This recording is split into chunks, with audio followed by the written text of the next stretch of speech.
to be in at the time, because my dad, again following in my dad's footsteps, my dad had a drainage company in Rainham. As a matter of fact, it's still going to this day, owned by his business partner's or ex-business partner's wife, called Southern Drains Limited. And I have a company, or had a company called Blockbuster Drains. I tried it, and I didn't. It wasn't the most. I wasn't the most successful at it, and it was a very hard job. Mm-hmm. Talk to me a little bit about, you had a business in the nightclub industry, no? Mm-hmm. Talk to us a little bit more about that. How did you start that up? I used to do travellers events and travellers parties, and the door again, we see the opportunity that the money wasn't where at the door, which was all I was getting. The money was at the bar, and I wasn't getting no share of the bar, so I had to go and find a venue that I could purchase and I could run my own nights from. It didn't start like that, and it's a very long story, but that's cut a long story short, you know. And how much did you buy the bar for? I didn't. I paid off the debts. What was over there? I think it's about 60 or 70,000 pound. There was like rent rates of maybe a few wages that was outstanding, electric bill. I got hit with loads of bills, and that was the agreement that I took the club on. So it'd probably been about 60 or 70, and I only ended up with a lease, obviously.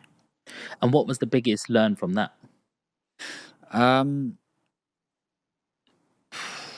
Again, when I bought it, I expected to just open the doors and people was going to come flooding in.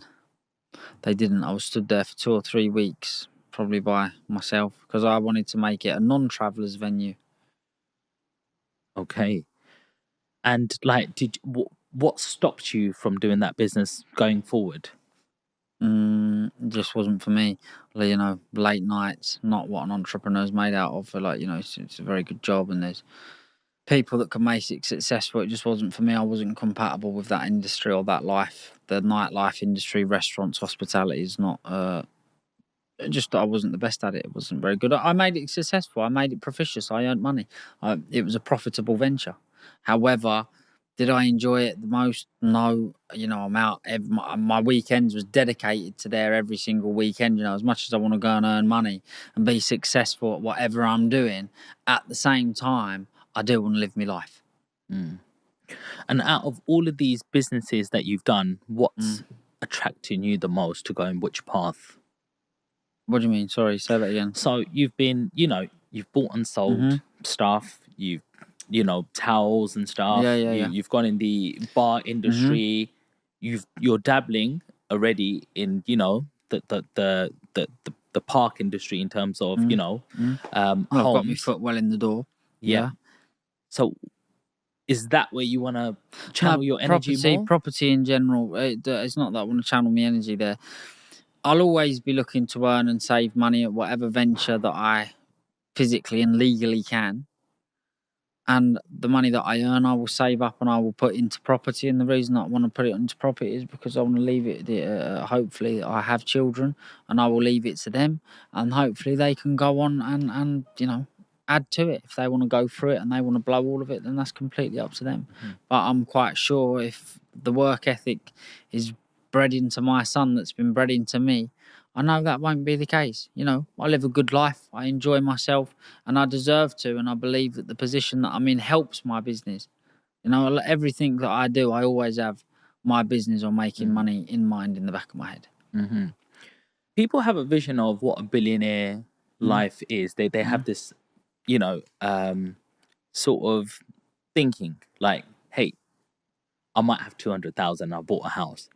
Okay, millionaire is a big status, but billionaire is all the way up there. What is the life of a billionaire actually like on a day to day? And first of all, I'm not a billionaire. Like I'd say, I'm a millionaire in my own right. But my days, again, some I enjoy, some are not so good. Some I play golf, some I am planned to play golf, and then I have to drop everything that I'm doing to head into work or head to a meeting. We drive up and down, we do podcasts, we create content because it's extremely good marketing for whatever business that I may be doing, because the Alfie best name is a brand. and I'm trying to push it out there. Like I said earlier on about the WhatsApp group, I'm trying to put a little bit of time into that because it's great. And I'll tell you what's so good about my group is how it's helping people and actually witnessing it's there in black and white, you know. And Can you tell us any success stories? any success stories? Yeah, I can tell you a couple of success stories. We have a right. How long have you got? Right. Let me give you a couple of success stories. Right. So there was a young guy that joined the group the other day looking to set up a company. Right. And this is a very simple and straightforward one. Looking to set up a company, didn't even know where to start. I said, join the Alfie Best Junior WhatsApp community. I said, this will do well. Within a day, he had his company name set up. He had his website ready to be ready to go live. It would take a week or 2 weeks, which is live now. I can show you if you like. And managed to find himself a supplier, all in the Alfie Best WhatsApp group. He made a business from within the WhatsApp group. Now, that was just a young kid. A lot of them are already very well established. I have an accountant that joined the group. Every time I look in there, somebody's bigging him up. Thank you to such and such accountants. Not to disclose any names on the podcast. I don't know if they'd want me to, but to be honest with you, he probably would.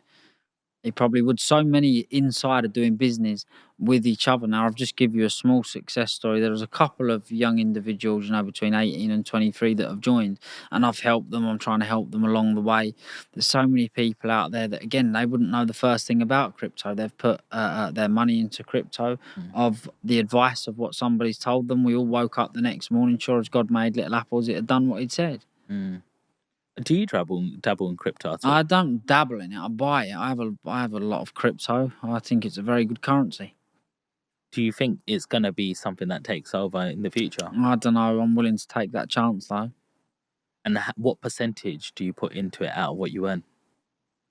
I do social media adverts, or if I'm on a podcast that someone wants to pay me in crypto, I take like that, and then it just has built up over time, and I've just left it in there. Wouldn't necessarily earn money and then go and put it into crypto. It's just because I'm a very diverse person, and I'll take whatever currency you want to pay me.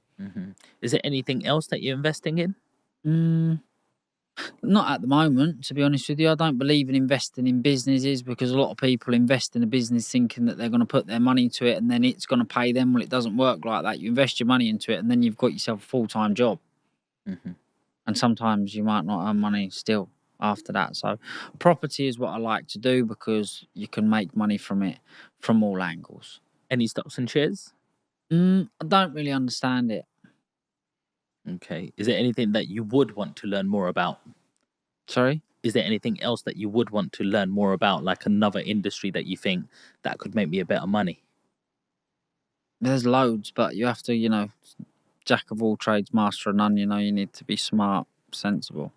So you're more focused on what you know. Well, I like to stick to what I know. Like, I try and earn as much money as I possibly can. I also buy and sell tickets to events, which I've done for a very long time. I've done since I was a kid. However, I build up a little bit of money, put it into property. I either Airbnb it or full-time rent it, or a mobile home park. I like property, like houses, residential houses, not mobile home parks.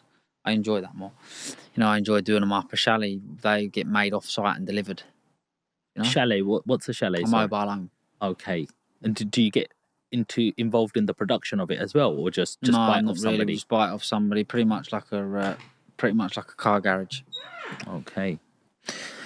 Is there anything else that you would like to say on this podcast that you wanted to message out? Thank you for having me, brother. I've enjoyed it very much. Enjoyed the conversation. I hope it does very well, and I wish your podcast all the success in the world. And I'll make sure I subscribe, and I'll keep your views up. Thank you so much. If you just let the audience at home know how to follow yourself. I am on Instagram and TikTok, both as Alfie Best Junior. I'm sure I will come up very easily. ALFIEBEST.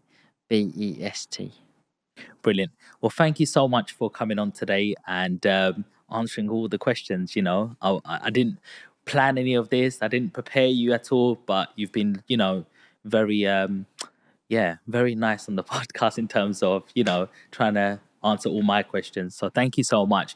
And that's it for today, guys. I hope you really, really enjoyed that podcast. If you got any questions, please put it down in the comment section. Don't forget to smash the like button, and we see you on the next one. Peace.